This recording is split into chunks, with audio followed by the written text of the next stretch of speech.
In this video, I will show you how to crochet the granny squares together to make the body of the afghan. At the same time, you will see how to unpack the squares and maintain the layout. Packing is described in part 3 of this series. I took the liberty of assembling the first 6 rows of the afghan, starting with row 1, 2, 3, 4, 5, 6. I stopped at row 7 because we had marked that one as the center row. And if you had a bigger afghan, you'd keep going until you reached the center row. So we set this aside because that is going to be the row that we assemble both the first half and the second half. So now I'm going to assemble the second half and show you exactly how to do it stitch by stitch. We've just finished diagonal row 13. It's just like adding the border, a regular border around the whole square. But now on diagonal row 12, we are going to take our pieces out and remember how they were aligned. This one, the rightmost one was on top, and then this one would be next to it. That's how we pick them up like that. Now normally I don't even take them out of the bag. I just take them out as I'm working on them, but I'm just showing you how we're going to work on this. So we are going to attach our yarn here and then work along this side, coming down here, crossing over to this one, coming up here, and bringing it along this side. Now because this is an outer edge, we're going to work along that side also. When we get to this point, this is where we join it to our first diagonal row.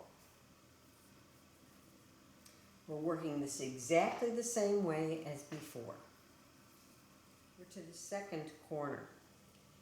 Since we're only working on this side and this side at this time, we're only going to do half of the corner. So we're going to put 3 double crochets in.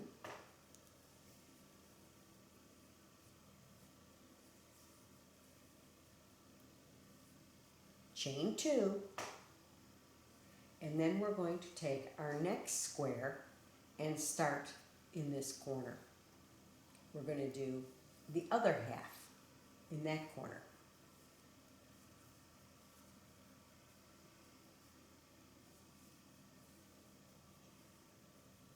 Chain 1, now we're working along this side.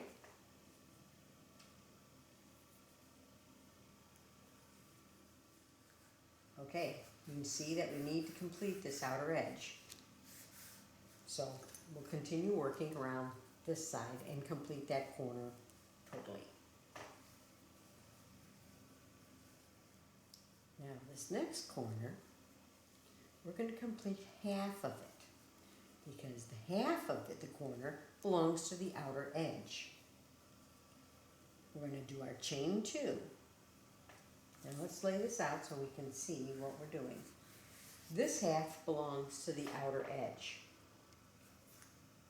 This other half that we're about to do belongs to this square. But because, or it's adjacent to that square, but because we want to join these, this is our first joining.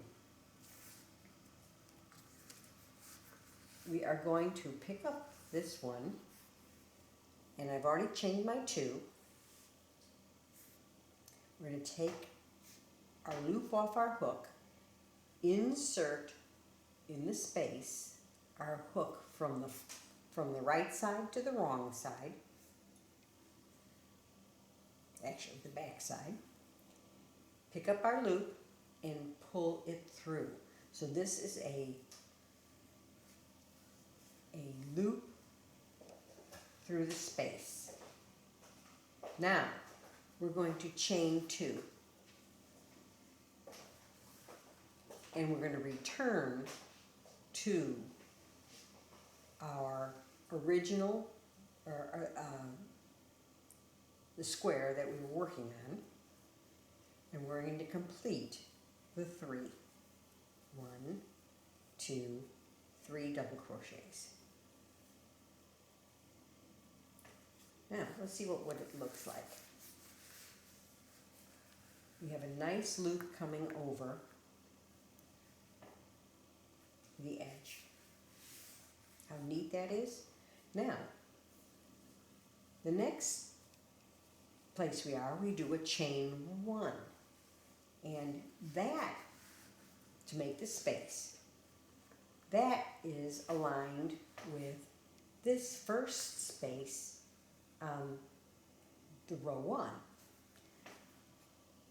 So we're going to take the loop off of our hook, put our needle into the space, pull up the loop, and we're going to chain an additional 1.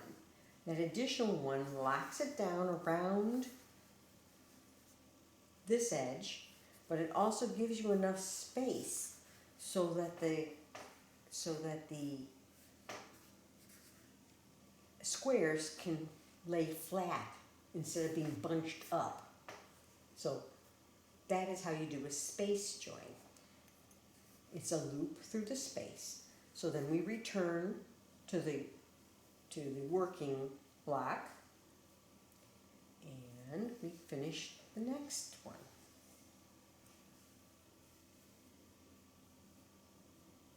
Chain 1, loop off the hook, insert the hook, pull the loop through the space, chain 1 to lock it down, then go to the next space. 1, 2, 3, chain 1, return to the adjacent block, pull the loop through the space, chain 1 to lock it down. Oh, and now we're at the corner. So we're going to work 3 double crochets in the corner.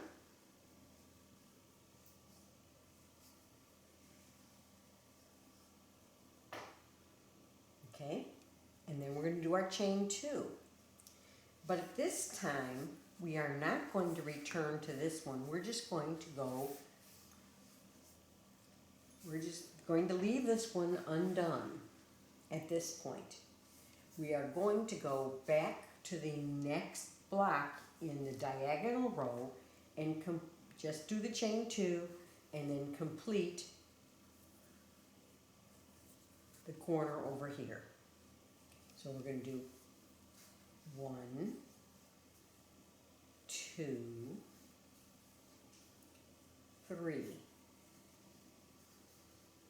chain 1. Now we're going to be joining this one to this adjacent side. So we've done our chain 1. We're going to take the loop off our hook, insert it in to the space, pull the loop through the space, and chain 1 to lock it down. So now, this is the effect that we're getting. This is the chain from the original time we went around. This is the chain from this last join. And then we have this corner left over unsecured on the original diagonal row. What'll happen is, on the next row, you'll see how we treat this and how nice and neat and clean the join is. So what are we going to do? We're going to continue along. Now we're at the next corner. The corners are the only thing you really have to pay attention to. That's the tricky part. On this one, we're going to do our first half. 1, 2, 3. We're going to chain 2 for the corner. We're going to insert our hook into the space for the corner on the adjacent joining block, and we're going to pull through, and then we're going to chain 2. 1, 2. And then we're going to complete this corner because we're on the outer edge of the afghan again. Here. If you can see, we're on that outer edge. This is all going to be complete. So when we're all said and done, we'll have borders on all sides. Now I've only done two double crochets, so I'm going to finish this corner.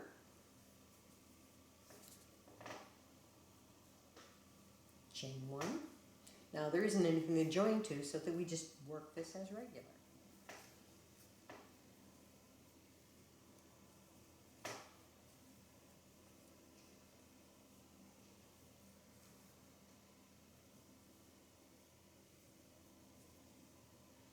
Slip stitch to the top of the chain up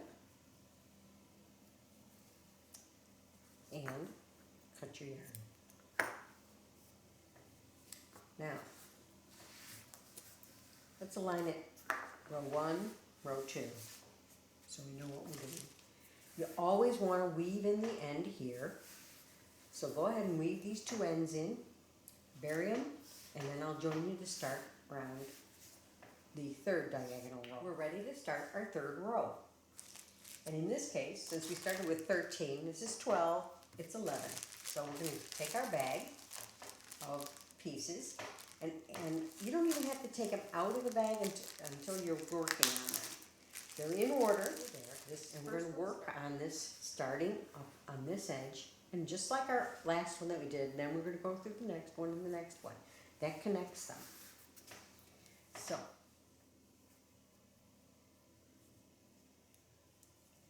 we're going to work this exactly the same way as diagonal row 2, and I'll meet up with you when we have all these pieces of this row joined together. You can see it a little bit better here. Once I've gotten all the way around, I like to align it to my earlier rows to make sure that I have done it correctly. And so I've come across two sides on this one, two sides on this one, two sides on this one, plus the outer border on this one. So I'm actually at the exact place where I'm going to start joining to this. And so I'm going to come up here and come over here. I'm going to take care of this particular corner where they're all loose. I'm going to come back up here, and I'm going to come out here and finish up this border here. So I know that I have these correctly done. Occasionally, you kind of mess up and you might do across one. This is the place where you want to check it before you get to that point and say, something's wrong. Check it now. That's what I like to do. Okay, one of the other things that you may do is these may twist. So you have to untwist them to make sure that these are all laid out nicely. Because especially when the lineup of them gets very, very long, they can twist at these points. So now we're going to start doing exactly what we did before. We are at the point where we're going to put the final corner of this quadrant in.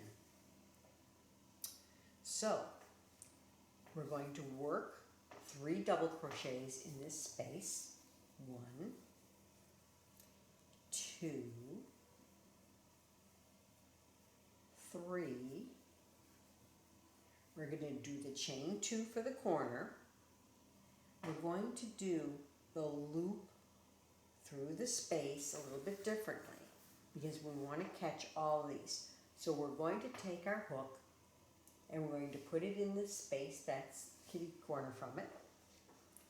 We're going to go under both of those chain 2s that we're linking together, and now we're going to pick up our loop and pull the loop through the space. Now, you want to pull this tightly and work 2 chains. 1, 2. And what that does is it completely closes that corner. Now we're going to finish, return to the working square, and finish that corner. 1, 2, 3.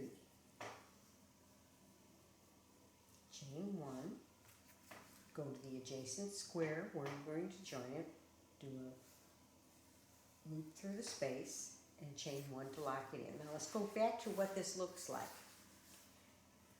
If you notice, it's a perfectly smooth little join, and it just looks gorgeous. And if you feel it, it actually feels flat because these are not really stuck. They actually they're a little fluid through that little chain stitch that you put in. So it'll move in the wash, it'll move in everything. Okay, let's go back and finish up this side. Let's recap what we've just done on this row. This row had all the options. You had an edge join of a corner here and also down here.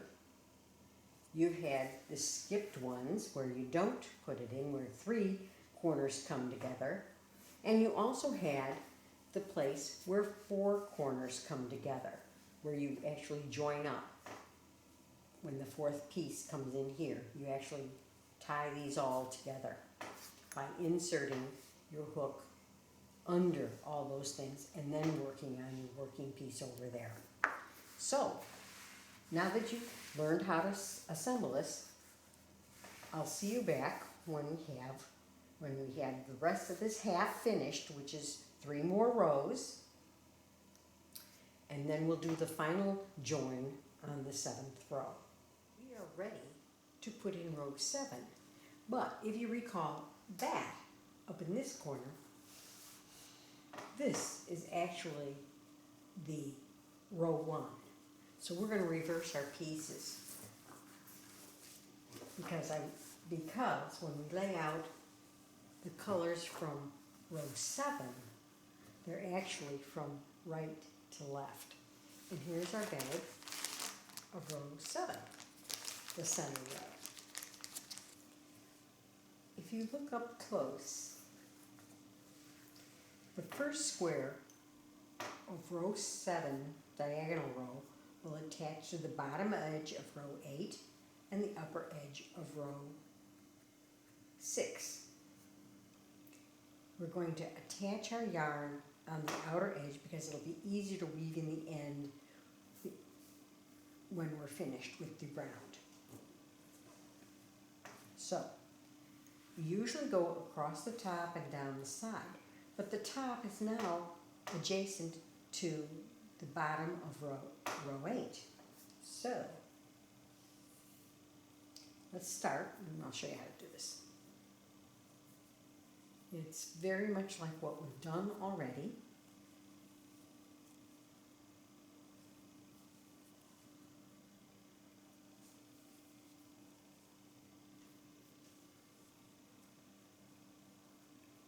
We're going to work our way to the first corner. We're going to do the first half of the corner.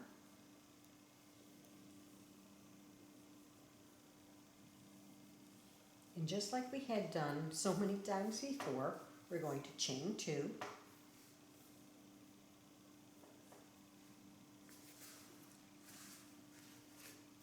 And insert our hook, pull the loop through the space, and chain 2 to secure it. So now we've attached the first part of that. We would do this outer edge without joining, but now we have attached our first half of the square at the same time that we put the border on. When we get to here, we don't need to attach it to this corner yet. But this is where we pull out our other square, our next square in the color arrangement, and we're just going to work our 3 double crochets in that corner of the next square in the diagonal. We're going to chain 1, and once again, this one fits in here. So we're skipping the corner space here because we'll catch all those up when we finish this row. And we insert our hook into the next side space and pull the loop through. Chain one to lock it in. And so we're going to continue down. 3 double crochets in the next side space. Up, we're down to the last square of our joining row. Okay. So, we're at the side edge. So before we can join this side to the other half of the afghan, we need to work across this edge. All right. This is the final half of round diagonal row 7. Okay, now being faced with a new kind of corner. We've come up here and done this one, come across the side, and now we're faced with a corner where we are bordering these two sides, and these don't have all the little links to it. So this is how we're going to deal with this corner. It's a little bit different. We're going to work 3 double crochets into the corner, just like as usual. Now, we're going to chain 2 as usual, but because we want the corner to be neat, we're going to insert our hook in the one that we're joining to, into the space that we're joining to. We're going to pull the loop through the space. Then we're not going to do anything yet. We're going to take the loop off of our hook again, insert our hook under the kitty corner space and the loop that we formed the last time. We're going to pick up this loop and going to pull it under all those. Now we're going to chain 2 and then continue on to this 2, 3, chain 1, slip stitch to the top of that, and we can clip it, and we're done. We've just finished the body of the afghan. In the next video, I will show you how to add the outer borders and finish off with a wonderful afghan edging. If you like what you see, please click the subscribe button. Thank you.